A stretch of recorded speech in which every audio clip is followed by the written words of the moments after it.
So what's going on guys, Kades here and welcome back to a brand new video. For today I will show you the best curse staff build for PvP and PvE in Albion Online. So in this video I will show you what abilities and armor you want to get, then I will explain every single skill and demonstrate you the best skill rotation that you want to use. And then lastly I will show you the best gameplay, so you would be able to get the best results and highest damage possible and much more. So no matter how much silver you have or how high or low your weapon masteries are, you can easily use this build and follow the step-by-step guide. So if this sounds interesting to you, then let's get right into it. So then moving over to our build, and our weapon of choice is the one-handed curse staff. I've been using this build for a PvP to fight two players at the same time, and then when I want to fame farm or get some silver, I can easily use this build for corrupted dungeons or even normal dungeon farming. The best part about this particular curse staff is that you are very powerful, and if you use it properly, so if you stack up your curses, you can do huge amount of damage over time to all enemies. Or then on the other hand, when you're fighting other players, you can make them explode, and if they don't have defenses or if they already use them, then you can get an easy free loot. So overall, if you're looking for the best curse staff build that works very good for PvP and PvE, then this is the one for you. Okay, so now let's move over to the build, and for the weapon we want to go with the curse staff. So then for your Q you pick the first option, then for your W you pick the fourth option, and then lastly for your passive you go with the Bane, which is the first option. Then for your offhand you go with the torch, then for the helmet you want to use the cultist cowl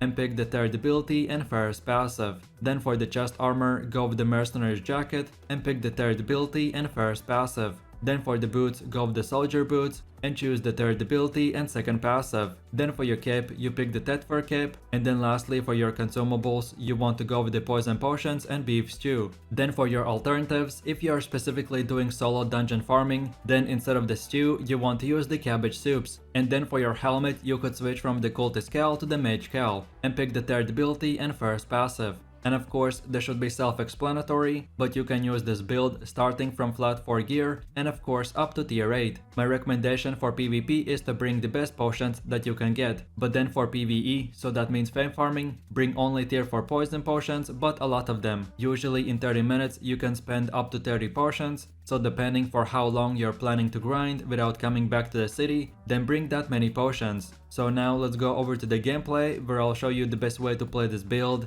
and how to get out your abilities the best possible results. So for the first Q ability we have the Vile Curse, and this spell you will want to basically spam as much as possible, because it has very low cooldown and each time you hit an enemy it will do damage. The enemy will take a curse which will be removing HP for the next 8 seconds, and then on top of all this you will apply one Vile Curse stack each attack. So you can stack it up to 4 times, which then we will use for our E ability. So then for the second skill we have the Grudge, and this ability will enhance your normal attacks for the next 10 seconds by giving you better and longer curses that you can apply to the enemy, and you can stack this Grudge effect up to 6 times. And as well, you can put this buff on yourself by holding Alt plus W. Or for group content, you can select a teammate and then activate this buff. So then taking a closer look at the third ability, which is called the Dead Curse. And this ability is basically like a huge curse that you can apply, and after 5 seconds, this curse will explode, and depending on how many stacks you have, you will do a bunch of damage. So here you can see how much damage you will do depending on how many stacks you have. So then for the next one we have the R skill, and this ability gives you a Bloodlust that gives bunch of health back each time you hit the enemy, and this ability is extremely useful for solo content, as while fighting you can keep healing yourself, so you won't have to use healing potions. Then for the fifth ability we have the Inner Corruption, and this ability you can put on the enemy. So if the enemy is a player, every time he attacks you he will be taking damage, but then if you use it on a mob then you will do a huge explosion. And then for the last and final ability we have the Wanderlust, and this skill will increase your movement speed by 10% every second, and it can stack up to 8 times, and then it will last for 7 seconds after the max stacks are reached. So in short, this is the best ability in the entire game for mobility skills on boots. But again, if you're purely doing solo content, then another viable option for a bit more healing is to change from the third ability to the second one. This one will basically give you again speed boost but healing as well. It won't take you as far as the Wanderlust, but if you need the extra healing in the PvE, then this is alternative that you can try out as well. So with all of this said, let's move over to the rotation, and PvE and PvP basically work the same way.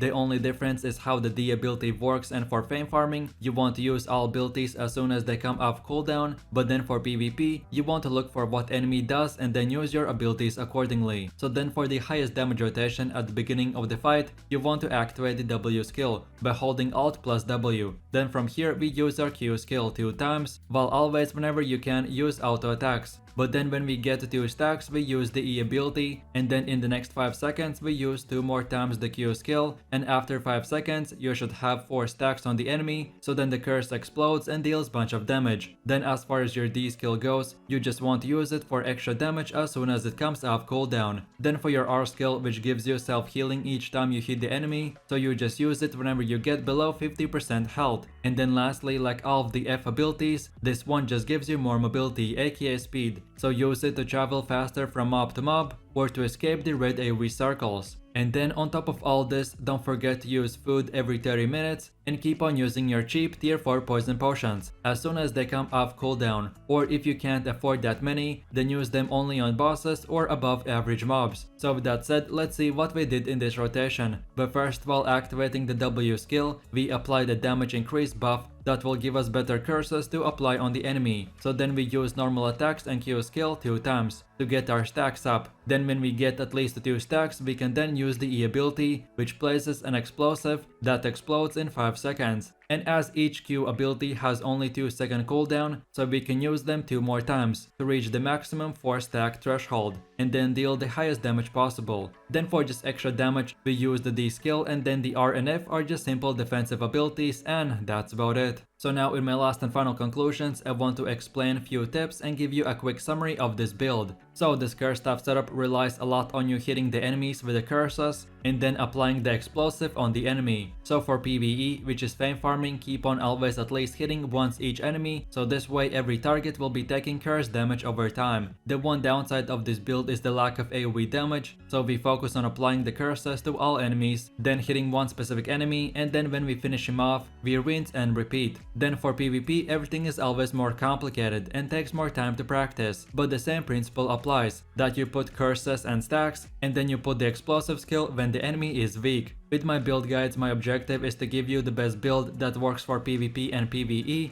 and just by using all the same gear, you can use it for any type of content you want, so this way all of your specialization and fame is leveled in this one gear, so you can be as powerful as possible. So with that said, if you're looking for the most fun and highest damage curse staff build in Albion Online, then for sure check this one out, and I hope you have fun. So I really do appreciate everyone for watching, guys, and I hope you enjoyed it. If you have any suggestions, feedback, or other good Albion Online builds that you would like to see in the next video, then feel free to leave your comments in the comment section down below. And while you're doing that, please click like, subscribe, and enable that notification bell, so this way you could support the channel and you won't miss any more amazing content from me. And then lastly, if you're looking for top 3 highest damage builds or maybe a in-depth guide into making silver, then scroll through my channel and you will find all the content that you need for this game. So with all this said, you have an amazing day, and I will catch you in my next video. So take it easy, peace.